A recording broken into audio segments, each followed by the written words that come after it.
एक breaking news मिल रही है। लखनऊ के केजीएमयू धर्मांतरण केस से जुड़ी हुई ये खबर है, जहां डॉक्टर रमीज का निकाह कराने वाले काजी जाहिद हसन राणा को जी न्यूज ने आखिरकार खोज निकाला है। जी न्यूज पर काजी हसन ने बहुत बड़ा दावा कर दिया है। वो ये कहते हैं कि मैंने ही रमीज का निकाह कराया, अपने घर पर ये निकाह मैंने कराया था। मार्च 2025 में रमीज का निकाह हुआ था, हिंदू लड़की से निकाह कराया गया था। जी न्यूज पर काजी हसन का ये बड़ा कबूलनामा भी हम आपको सुनाने वाले हैं। लड़की का धर्मांतरण नहीं हुआ, ये भी काजी ने कहा। निकाहनामे में लड़की का नाम जो था वो हिंदू ही लिखा हुआ था, यानी कि कोई किसी ऐसी तरह की खबर नहीं बताई कि नाम बदला हो। निकाह के वक्त परिवार के सदस्य मौजूद थे। 50 साल से रमीज के पिता से दोस्ती है इन काजी की, ये भी बताया गया। हालांकि देखिए अब इसके बाद बहुत सारे सवाल भी खड़े हो रहे हैं, क्योंकि धर्मांतरण के बहुत सारे और सीधे सीधे आरोप लगाए गए थे। हालांकि ये काजी कहते हैं कि कोई ऐसी खबर इन्होंने नहीं दी है कि वहां पर नाम बदलवाया गया हो या किसी और नाम से जो निकाहनामे पर दस्तखत होते हैं वो किसी और नाम से कराए गए हो। वहां पर जो लड़की का नाम था वो हिंदू ही लिखा हुआ था।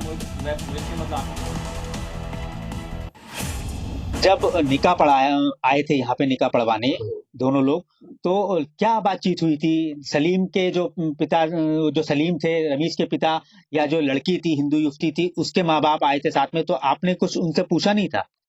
ऐसा है, लड़की के माँ, लड़की के बाप और लड़की का भाई, ये तीनों लोग उस डॉक्टर लड़की को लेकर मेरे यहाँ आए और उसके साथ उनके साथ रमीज था और रमीज की माँ थी और रमीज के वालिद थे सलीमुद्दीन।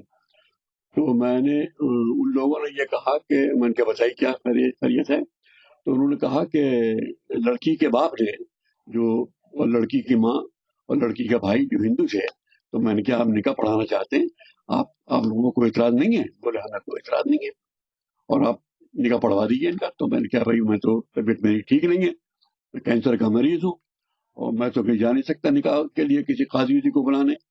और बोले फिर आप पढ़ा दिए। तो मैंने क्या, आप पढ़ा सकते हैं? मैंने क्या हाँ मैं पढ़ा सकता हूँ। बोले आप पढ़ा दिए। मैंने निकाह पढ़ा दिया उनका और निकाह नामे पे लड़की के बाप के भी दस्तखत है डॉक्टर नहीं के, और दोनों फैमिलियों पर दस्तखत है। ज्यादा कोई मसला ही नहीं है, सब राजी खुशी हंसी खुशी के माहौल में यहाँ पे आए। मेरे आधा पौना घंटा मेरे यहाँ रहे होंगे इतनी देर में, उसके बाद यहाँ चले। जब निकाह होता है तो मान लो अगर कोई हिंदू युवती है या हिंदू युवक है तो धर्मांतरण जरूरी, तो धर्मांतरण पहले हो चुका था क्या? नहीं, धर्मांतरण हुआ नहीं हुआ मुझे नहीं मालूम, यहाँ कुछ नहीं हुआ। यहाँ लड़की का नाम निकाहनामे में वही लिखा है जो उसका असली नाम है, बाप का नाम भी वही लिखा है जो असली नाम है, वो सब हिंदू से। अच्छा, उस लड़की को आज तक कोई शिकायत नहीं है? उस लड़की को आज तक कोई शिकायत नहीं है, साथ रह रहे हैं। अच्छा, साथ रह रहे हैं, साल भर से ज्यादा ही हो गया शायद। तो फिर क्या ऐसा हुआ कि रमीज दूसरी लड़की के चक्कर में पड़ा और इस तरह के धर्मांतरण के मामले में आ गया है? ये कोई पता नहीं, उनका वहां का मसला होगा, इंटरनल कोई पॉलिटिक्स है इनकी, क्या है। रमीज को नुकसान पहुंचाने के लिए कोई प्लानिंग करी गई है, साजिश करी गई है, या क्या था, दिस आई डोंट नो। मुझे इसके बारे में कोई डिटेल नहीं मालूम, क्योंकि मेरा कोई ताल्लुक ही नहीं है, कॉन्टेक्ट ही नहीं है मेरा। एक नाम और आ रहा था, छांगूर बाबा का, आपने नाम सुना होगा, वो आपसे जोड़ लेते कि साहब इनकी जान पहचान है जाहिद राणा की। छांगूर बाबा से कोई जान पहचान? हमारा किसी से कोई ताल्लुक नहीं है। जितने भी लोगों के नाम इसमें इन्वॉल्व है, हमें किसी से बारे में ना कुछ मालूम, ना हमने कभी देखा, ना हम मिले।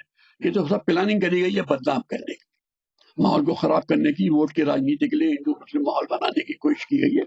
ये कोई बहुत बड़ी साजिश प्लानिंग है, हमसे इसका कोई ताल्लुक नहीं है। तो डॉक्टर रमीज का जो एक काजी था, आप सुन रहे थे जी न्यूज पर एक्सक्लूसिवली, और सबसे बड़ा खुलासा इसमें यह हुआ है कि जो लड़की है उसका धर्मांतरण नहीं हुआ था, यानी कि जो नाम था वो हिंदू धर्म के हिसाब से जो उस लड़की का नाम था वही यहां पर रखा हुआ था। यानी कि एक के बाद एक और बड़े खुलासे इसमें होते चले जा रहे हैं। आइए अब खबरों में आगे बढ़ते हैं। लखनऊ में ये जो केजीएमयू धर्मांतरण केस सामने आया, उसको लेकर अब हैरान कर देने वाला ये खुलासा हो गया है। इस केस में एक एक करके अब नए किरदार सामने आते चले जा रहे हैं, उनसे भी आपको रूबरू करवाएंगे। अब चूंकि एक और जो बड़ा खुलासा हुआ है वो भी अब आपके सामने रखते हैं। केजीएमयू में लव जिहाद का केस अब छांगुर जैसे बड़े धर्मांतरण नेटवर्क की ओर इशारा कर रहा है। इस केस में रमीज की भूमिका जितनी संदिग्ध है, उसके पिता सलीमुद्दीन की कहानी भी कुछ उसी तरह की है। दरअसल पिता सलीमुद्दीन से पूछताछ में पता चला कि उसकी भी 2 शादियां हुई हैं। पहले उसने जब पंजाबी महिला से शादी की तो उसका धर्म बदलवा दिया। इसके अलावा अब इस धर्मांतरण रैकेट में सलीमुद्दीन के करीबी जाहिद हसन का रोल भी सामने आया है। माना जा रहा है कि सलीमुद्दीन और जाहिद हसन पूरी प्लानिंग के साथ धर्मांतरण नेटवर्क को ऑपरेट कर रहे थे।